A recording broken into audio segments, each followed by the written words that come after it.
How y'all doing? We are Supremely Black. We are Flake, Rose, and Spears, dropping content that matters. How y'all doing this week, fellas? Man, I'm doing good, man.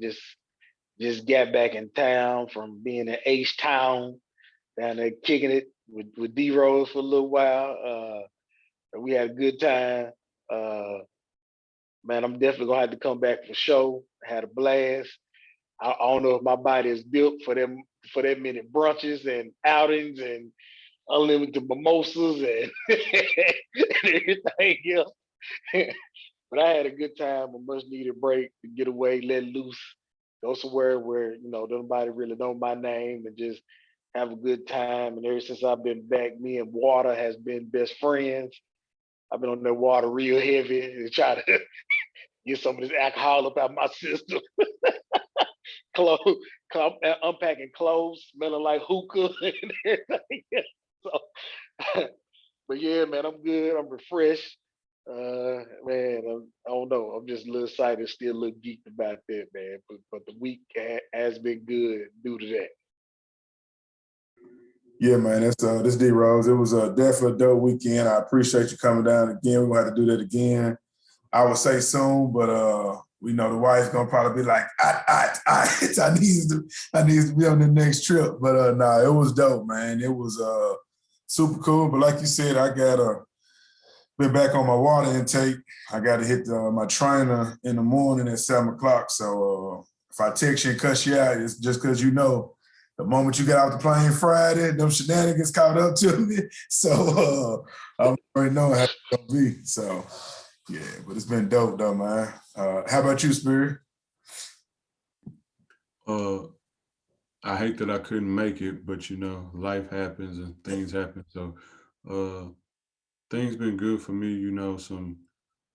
Some things transpired though that it's not the best of news or the best of situations and everything. So, just been dealing with that. But other than that, things been good.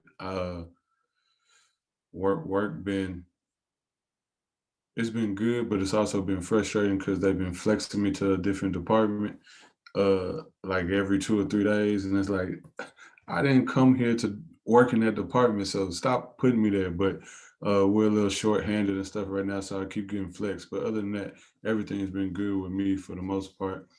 What I do want to do though is talk about briefly about these mass killings that's been happening over the past week or so, 7 to 10 days. It's been about 7 to 10 mass shootings throughout America.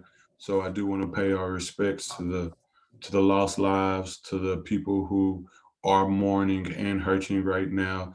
Uh, our sentiments, our prayers, our love goes out to you and your families, and we're sorry for the atrocities that have happened from the crazy, mindless people who have decided to just chose murder for that day. And so we want to pay our respects to you. And we also just want to briefly talk about what do we think is going on in the world or why people are resulting to this, or is there any, so to speak, when I say higher power, I don't mean a god or anything, but like a higher power, money, corruption, uh, politics going on with this right now. Because if you know the political landscape and what's going on in the world and the transition of power from presidents and stuff, and you know their agenda and goals, could that ring a bell to something or be uh, a red flag? So we'll just touch into that. So if y'all want to pay some respects, go ahead. If y'all want to dive into the different aspect of it that I brought up, go ahead. Whichever way y'all want to take it, we can go. Yeah, I like to pay my respects for everyone who has lost their life due to senseless violence that we continue to have in the United States of America. Um, I the Atlanta shootings dude, the only reason was that he was a sex addict and he thought that the masseuse parlors was taking his addiction or whatnot. That sounds so ridiculous to me. Or he had a bad day, as one of the police officers said. The sheriff said, matter of fact, that he was having a bad day and this, that, and the other.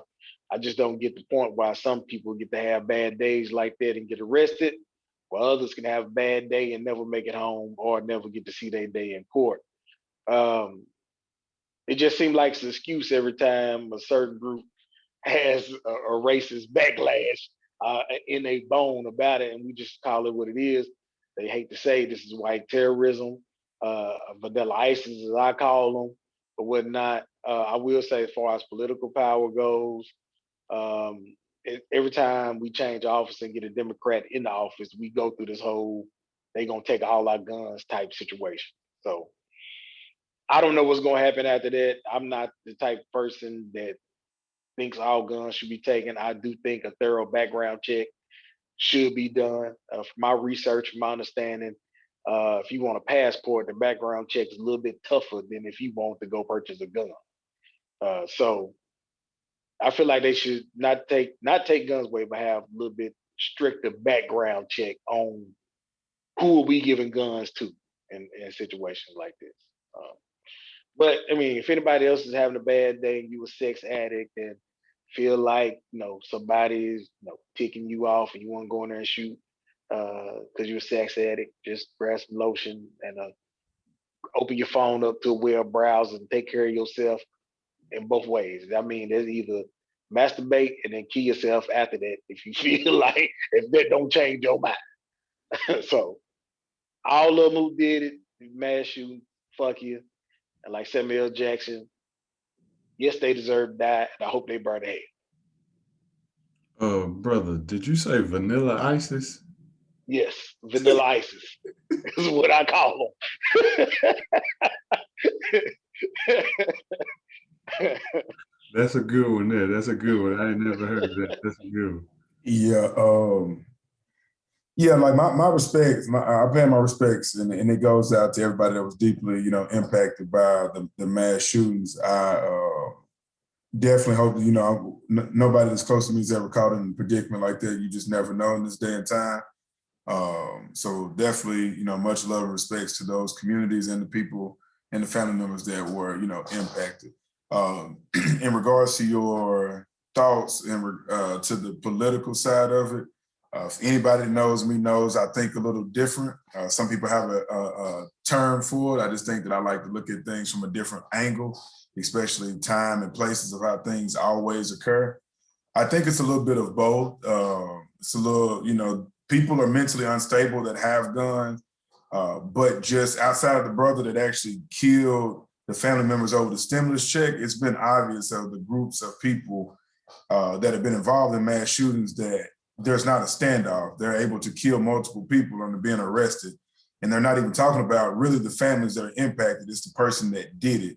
And which is a little bit of a different spin from what you typically would see is like, oh, this is a mass shooting, but he was a sex addict, or hey, he had a bad day, or we're unaware of how he did it and he was apprehended afterwards and he held hostages. It's like, help us understand. I understand that, you shouldn't take our guns because that's an amendment.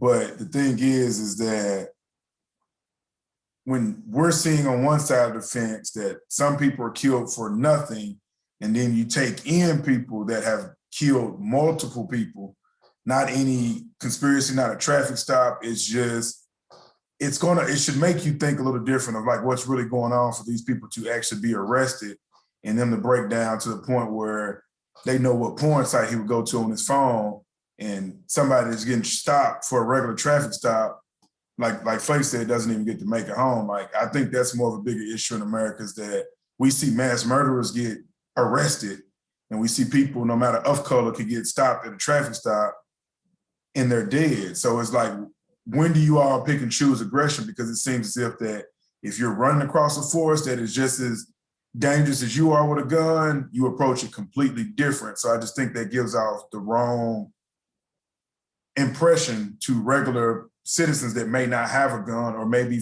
fearful of it, because it seems as if you have one, oh, you're just going to get arrested. But if you don't have one, the likelihood of you not making it home over something way less is higher. So help us understand, because they're waiting trial and a lot of other people aren't for way lesser charges. So that's just my thoughts on it. I will say this, bro. Don't and this goes into our topic later. Don't sugarcoat. Just say what it is. A lot of black people are making it home. A lot of uh, people of color. So it's not just black people, Mexicans, Latinos Yeah. aren't making it home. So uh, I mean, I see. I mean, it's everybody. This is my thing. This is how I truthfully feel about it. Is how are people that don't have guns of any color getting killed for disobeying or going against a traffic stop or what have you, and you have mass murderers being arrested and walked to police cars, and y'all didn't have the same energy. I don't give a damn what color you are, but it seems as if that you, when you're the big bad bully, you got a lot of energy. But if you meet somebody that got an AR that can penetrate your vest, you coming with a whole different approach. That's what I'm saying. Like, I know it's obvious that black people and people of color are killed easier or more frequent. However, what it seems as if that they don't want to challenge somebody that got the same thing they got. That's what it looked like, honestly. Because you got SWAT people that's coming up. They not shooting high-powered AR rifles and killing the person. They are being apprehended or they kill themselves. But y'all quick to shoot anybody that don't have one. So that's where I come from. Ain't no sugarcoating. This is true. Like, of all colors, they ain't shooting. nah, I feel you on that. I feel you on that. What I will say though is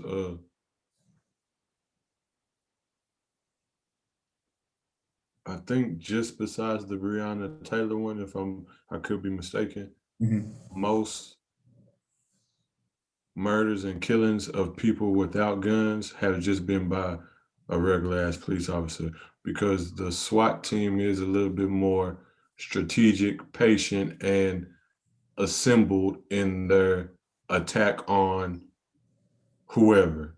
So I will kind of give the SWAT team a defense and the benefit of doubt, except for in the Breonna Taylor murder. Of course, we know they fucked up and did wrong, but a lot of times when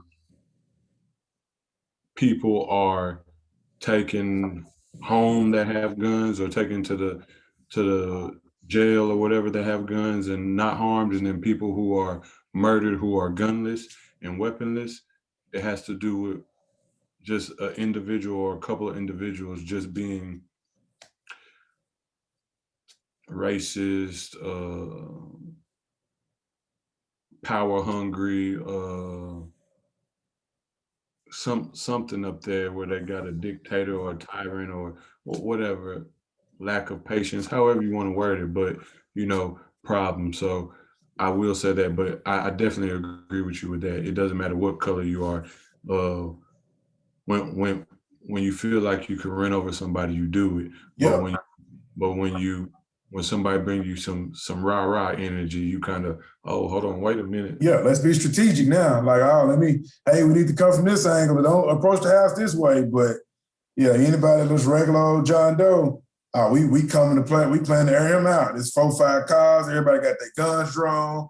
It's way different when you hear they got an assault rifle. So not making up for any of the mass shooters, but it's just, people don't look at it different, man. It's like, it's unacceptable that a unit that we would think, like a SWAT unit, would come in on kill, because that's just how I would look at it. I don't know their training, but I don't understand how your street officers are more aggressive than people that are damn near like the military moving.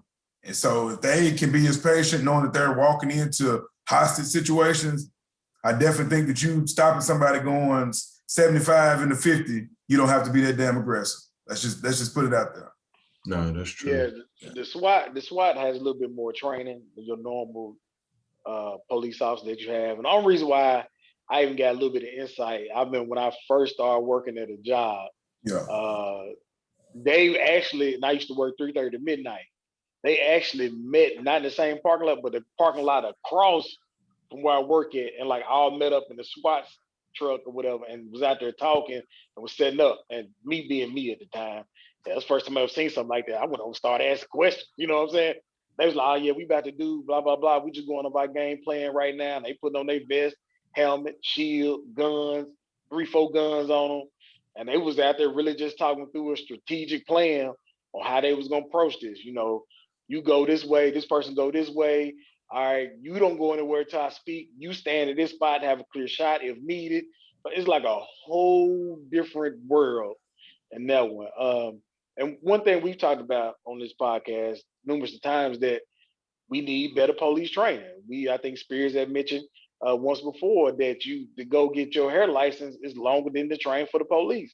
Or like we had a conversation, maybe not on here, but somewhere else about a recent shooting in Nashville where it's like, dude, I mean, of course the person was wrong, but you're looking at the way that police officers built and like there's no way that you was able to run your mile within that allotted time frame that you got to go through police training for. It was like it's not even possible. Like, I mean, I'm just keeping it real. Yeah. Like, come on now. We need better police training. You know, if I'm an insurance, like prime example, if I do car insurance, auto insurance, D-Rose speak on this, because working at the place we used to work at, you had to go get your, your license, your insurance license.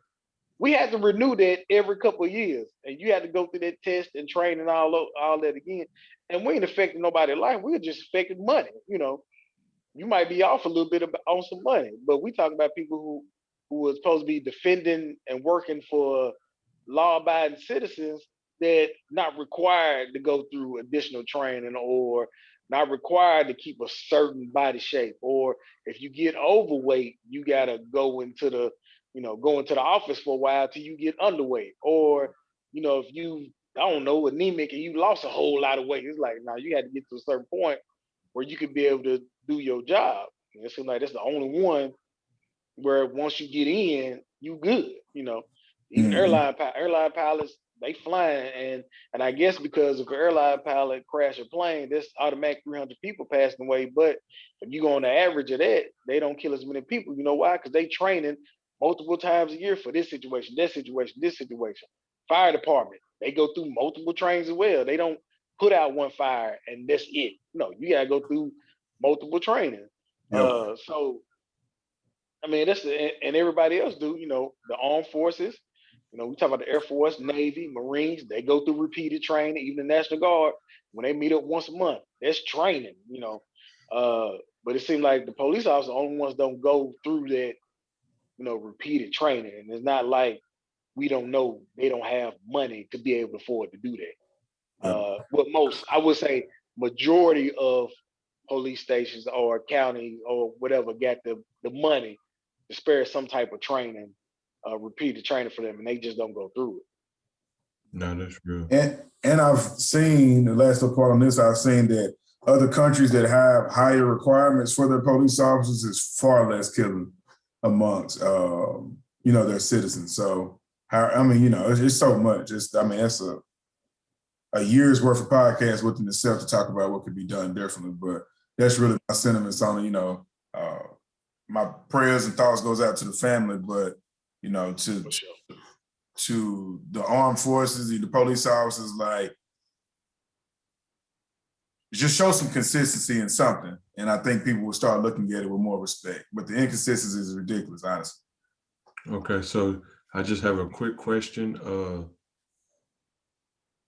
Let's try to keep our responses within 2 minutes of the thing so we can move on.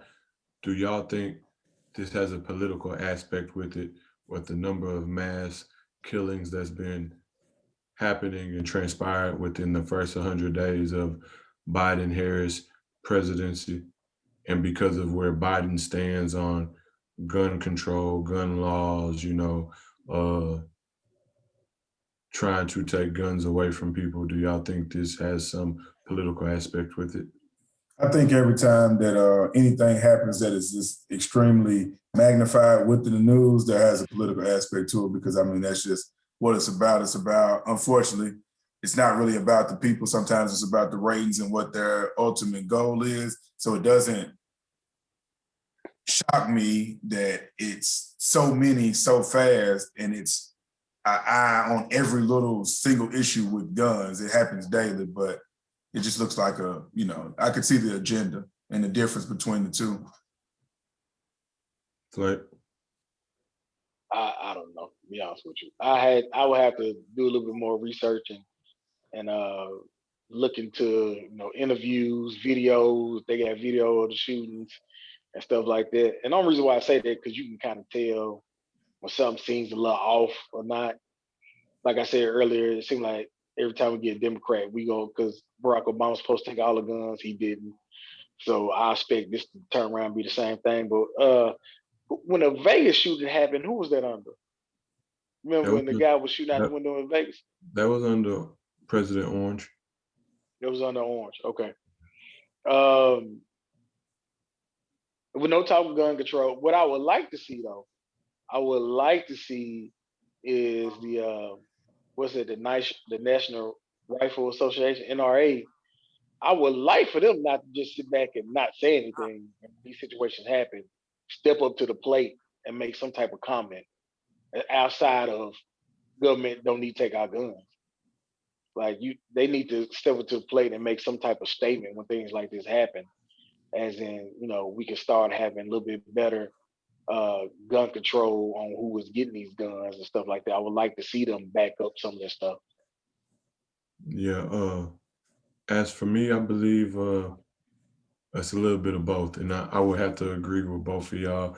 And I'll have to say I really don't know too much on it, and I really didn't know a lot of this stuff had transpired until we did our little, powwow before to get the episode going because I really don't be watching TV. I really don't be listening to the radio or whatnot to intake the news into stuff. And then I was doing a social media hiatus, and it was unintentional. It just happened where I wasn't on social media for a couple of days, and I decided to make that like a week and a half thing where I intentionally stayed off social media, so I wasn't even catching them news clippings and current events of what transpired or whatnot. But I will say it is a little ironic that in the past week or so, and we're in the third month of the year, that 7 mass killings or have transpired. And I believe for it to be a mass killing, it has to be 3 or more people. And so, for that to happen within a 7 to 10 day span is one, disheartening and saddening, but then two, it's like, well, why? And we'll never really truly know the answer to it, but I hope that if there are powers that be at work, that they realize that they need to stop playing with people's lives about trying to implement their agenda and stuff, because that's just not right. Uh, Real quick, I do also to transition into that, and we don't have to really talk on this, but because I know we talked for so long, so many times last year about officers killing an unarmed person. We just want to say rest in peace, Mr. Marvin D. Scott III. Uh, he was murdered and killed by some officers, and he was apprehended in jail or in a detention center, something like that. And he was murdered and killed by officers, and they're not really saying technically how. It's under investigation, and they say that the Allen Police Department and police chief say that once they find the stuff, the news will get out and everything. But he was arrested for under 2 ounces of weed, which is a misdemeanor, and he also had a history of mental illness and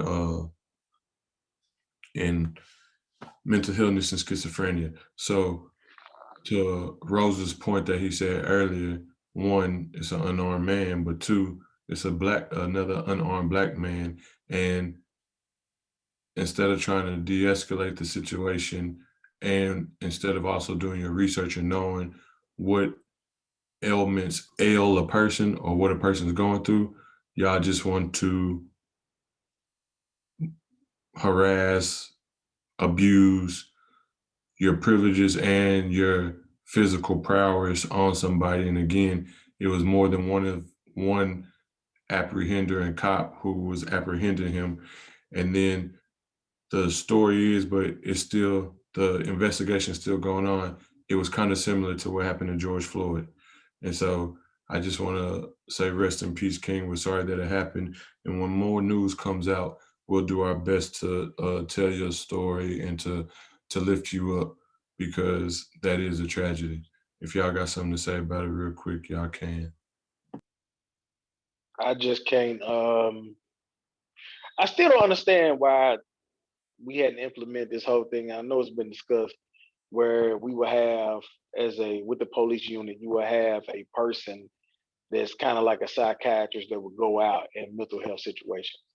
Like I don't understand why that hadn't been put in play yet. Um, to kind of help out with that, because when you know you got somebody dealing with mental health, you can't handle them the same way. I mean, I'm not a trained police officer, but I mean, if they call me out there to deal with, if you hadn't dealt with people in that type of way, it's going to be kind of hard to understand what they might be going through, understand what they're doing, or why they're acting that way. So until we either take police officers through some other training to be able to deal with them type situations, or we get some type of psychiatrist, or we get some type of state worker or something like that to go out there with them, it's going to happen more often when they think that a person is really triggered that could be violent to them, and they might just be going through some type of episode.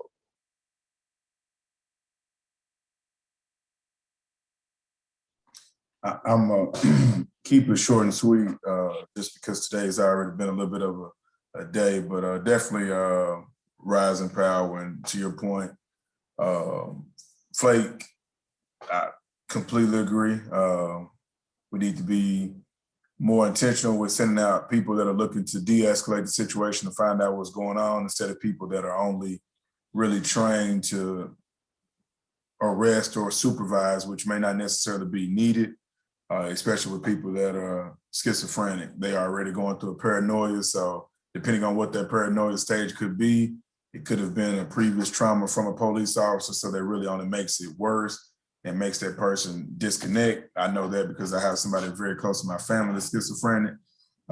So I know how serious that can be, especially if it's not addressed and if they're in that moment. So I keep it short and sweet with that. Just, rise in power, and we'll make sure we definitely touch bases on that story and, look for it to be justice in this situation.